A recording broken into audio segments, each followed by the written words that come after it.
Bună ziua din nou, tot azi, 6 iunie, ăsta e a doilea roi prins, împlinim rândul ăsta. Am să-l punem în știubei. Știubeiul ăsta de-am ăsta e a patrulea roi prins anul ăsta. Roi frumos, are vreo 1, 2, 3, 4, 5, 6, 7 rămi cu alghină, 8 rămi. Sunt alghină e aici.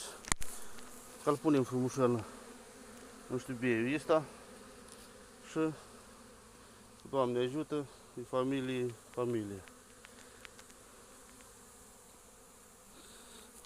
Partea aceea mai țin cât 2 goi. Încă 2 roiuri mai trebuie și am vreo 15 roiuri prins anul ăsta.